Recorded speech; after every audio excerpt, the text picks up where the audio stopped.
Oh, what a wild few months it's been. And by wild, I mean I was glued to my bed most days, feeling like a shell of myself, unable to think clearly, wondering if I'd ever be able to do anything cool with my life ever again. Spoiler alert, she turned out just fine. So this is a story of how I'm starting to feel alive again.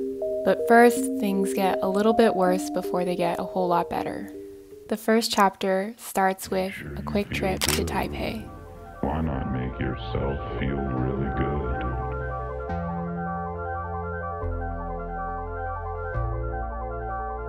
We are in Taiwan, Taipei specifically.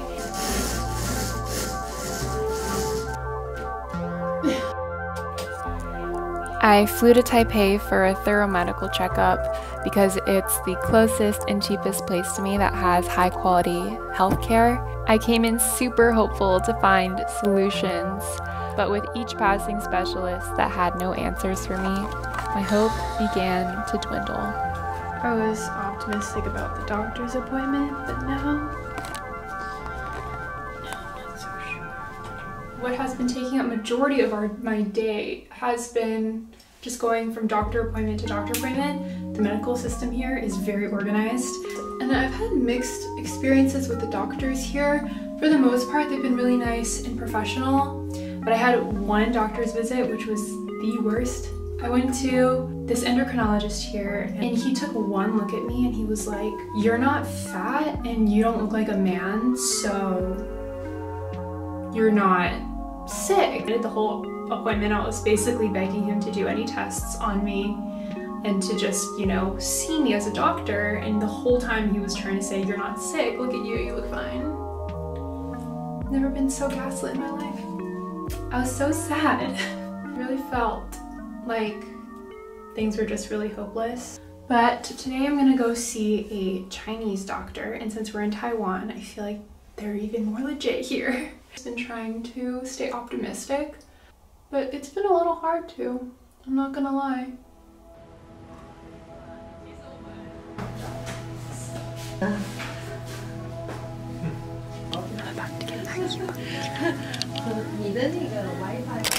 You guys, that was the most amazing doctor I've ever seen.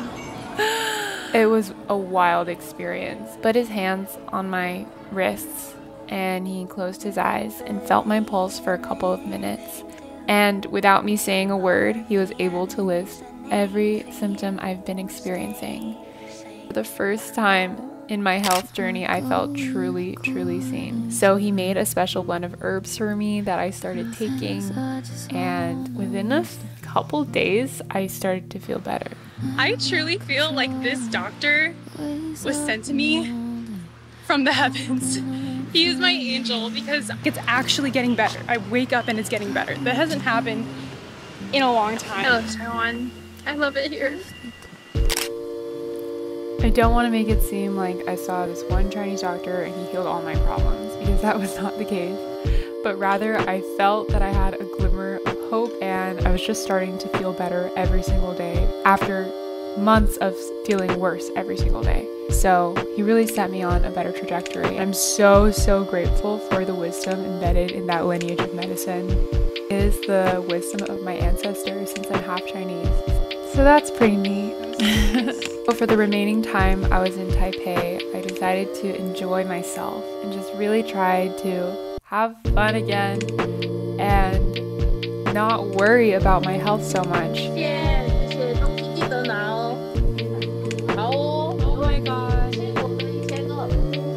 Oh my gosh. I just got back from a trip and I'm ready to get my life a little bit back on track. First things first, I need to clean my room. It's currently a little bit chaotic in here.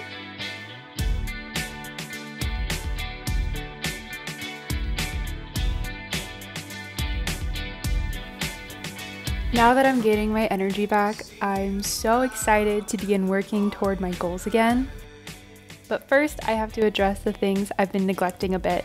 So today we're doing a deep cleanse and reset from the outside in, starting with my space and eventually diving into the spirit. Immediately just cleaning my room, the mental clarity is so palpable. I need to do this way more often.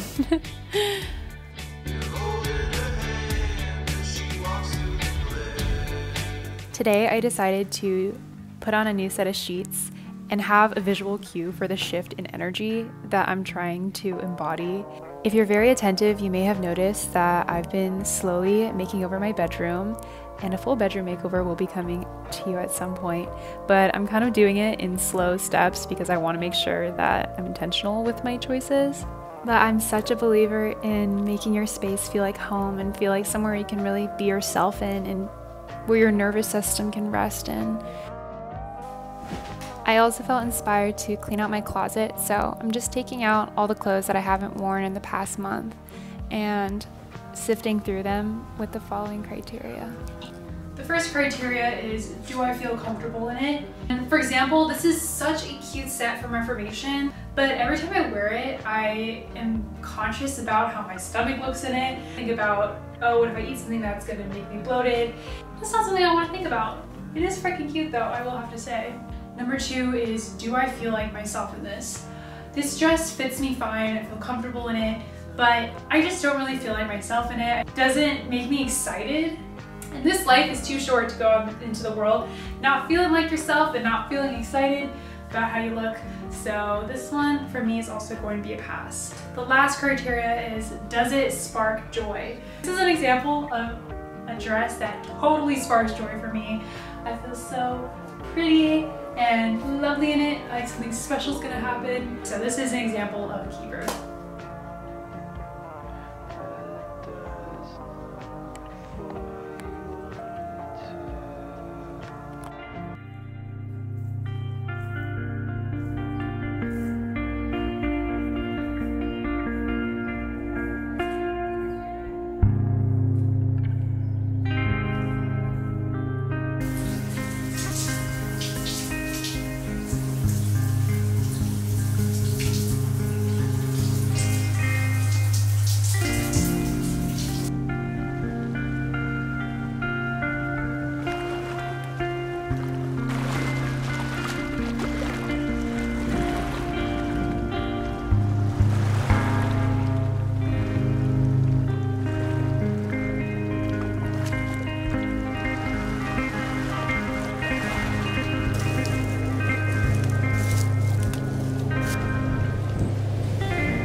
Here cozied up with my ginger turmeric tea, and I'm now starting to feel substantially better, which is just the greatest feeling ever. Pretty in line with this new chapter of my life. I just finished the last page of my old bullet journal. I ordered a new Leuchtturm? I don't know how to pronounce. Leuchtturm. I probably should have checked the specs online because it's definitely a lot bigger than I thought it'd be, but it's actually growing on me. That's what she said. 23 years old, let's get it together. But I actually really love the dusty pink color, and I'm really excited to start a new journal. It's always such a daunting but exciting thing to like look at a blank journal, and I don't know, I feel like any excuse that I can have to celebrate and step into a new, better version of me, I'm gonna take that shit. So I'm gonna show you how I set up a new bullet journal and then also how I plan my weeks. I've got this dialed down to a science, so I hope it'll be helpful for you too. Yeah, let's do some planning for the week.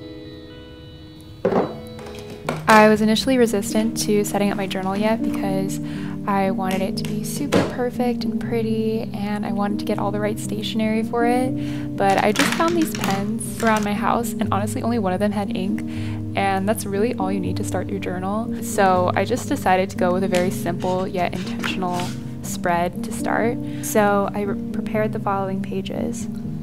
The first page is words to live by, and this is where I'll write and collect quotes that really resonate with my values and direction in life. So what I wrote down to start is very pertinent to this phase of my life.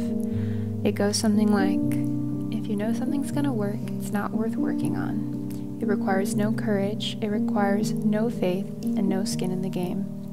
Whether you're a spy or a teacher or a spouse or a painter or board game designer, The bits that matter are the bits you make matter by putting yourself on the line for them. Everything important is uncertain. Sitting with the discomfort of that uncertainty is the hard part, the wedge that can move the world. The next page is the vision, so I have goals listed out for 2 months, 2 years, and 5 years ahead. This is so that I can be focused on my big picture goals and see the forest without getting lost in the weeds. And next to that, I also have a page called Beautiful Things/Miracles, where I like to collect like those insane serendipitous moments or awesome coincidences that just make life feel so magical. The following pages are what I know to be true and what I'd like to work on. So as I navigate this world and try to figure out what is the nature of this reality, I can write down my theories and develop my own sort of belief system and worldview. This is a helpful page for me to put down things that I'm insecure about that are actually just skill issues or things I'm really inspired to continue expanding on. Now onto my formula for planning out my weeks. So the first thing that I do is just dump everything that I need to do. Big or small, we're just gonna write it down on a brain dump page. And as a general habit, I just like to write down things I need to do somewhere, whether that's my phone, my journal, somewhere, and then I come and aggregate all of that here. If there are any bigger projects listed here, I'll break these down into specific tasks as well. So then comes the prioritization. It goes from P0 being get this shit done now, ASAP, all the way down to P4, which is a back burner activity. And I've defined all of the priorities here in this legend. Little legend you. Oh, and then if there are appointments or something like that, I'm just going to circle them whenever I put them on my Google Calendar.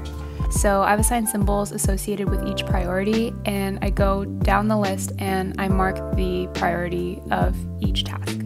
And now referencing the brain dump, I'm able to identify the top most important tasks that I must finish this week. And then I also have a list of other things that are important, but they're more like ticks that I pick up throughout the week. I also will list out my workouts just to take the decision fatigue out of my week. I also have a habit tracker on the bottom. They say that what gets measured improves, so this is how I keep myself accountable. Then referencing the week at a glance, I can plan each day, which I usually do the night before. So I just list out 3 major tasks I need to get done, any ticks I need to get done. I also list the hours of the day so I can time block everything in. And over here in this blank space, I like to do my journalings. I like to do are 3 things I'm grateful for, 3 things I'm excited about, and then 3 things I'm manifesting. And then also just some general free-flowing thoughts with the journaling. So that's how I plan my days, and this has worked really well for me. I've done this since high school. It got me into college, it got me to graduate college, and it got me through my first full-time job. So hopefully you can take something out of this system as well, whatever serves you. Yeah, this is probably one of the most bare bones journal setups on YouTube, but I hope that the simplicity speaks to you. I have to say that since doing all of these things, I felt so much lighter and focused and just really feeling like myself again. So thank you so much for coming along for the journey, and I'll see you in a video sometime soon.